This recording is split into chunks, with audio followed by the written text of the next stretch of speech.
কৌরবদের পূর্বপুরুষ হলেন শান্তনু। এখন বলছেন কোনো বিশেষ কারণে শান্তনুর বিয়ে গঙ্গার সঙ্গে হয় একটা বিশেষ পরিস্থিতিতে।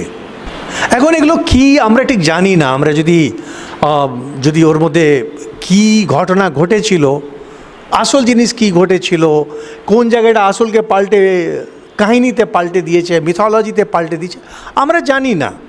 যেমনটি আছে আমরা সেরকমই বর্ণনা করছি। গঙ্গা যখন বিয়ে হলো, গঙ্গা বলল ঠিক আছে আমি তো থাকবো আপনার সঙ্গে, কিন্তু আমি যা করব আপনি মেনে নিতে হবে।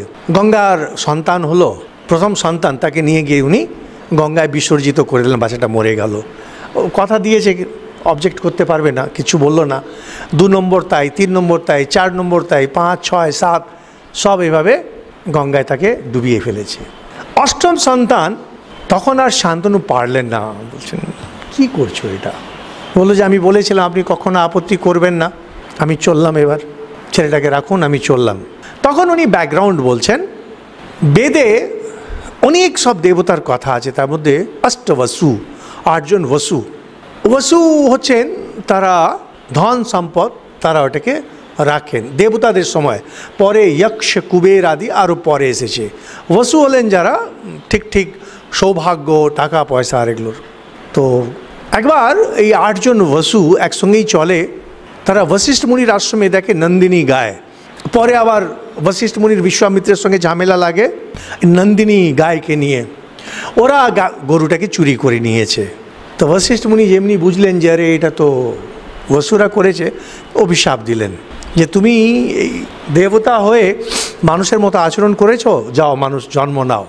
এখন ওনাদের মনে হলো যে এটা একটু বেশি হয়ে গেছে, তো ওনারা সেই জন্যে মুক্তির উপায় করলেন যে ঠিক আছে অভিশাপ দিয়েছে সত্য হোক, কিন্তু জন্ম হওয়ার সঙ্গেই তোমাদের মুক্তি।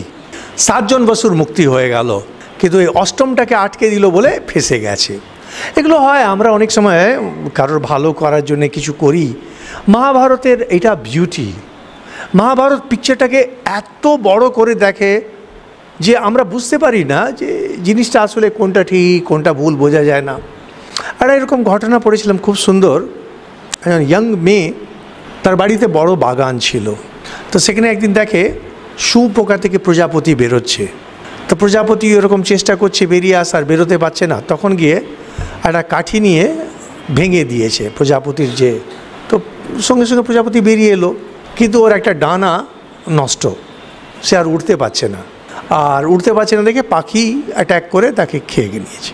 সে মেয়েটি কাঁদছে, তখন ওর মা বলল যে ওই যে কষ্ট করে বেরোচ্ছে শুঁয়োপোকার শরীর থেকে, যে স্ট্রাগল করে করে, তাতে তার ডানাগুলো শক্ত হয়, সেটাই তাকে বাঁচায়।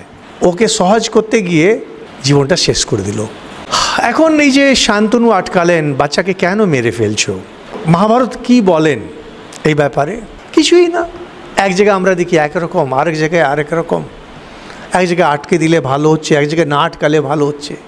মূল আপনি যদি শান্তি চান, আপনি যদি মুক্তির দিকে এগিয়ে যেতে চান, জগতের যে ক্রিয়া এতে জড়াবেন না, এটাই।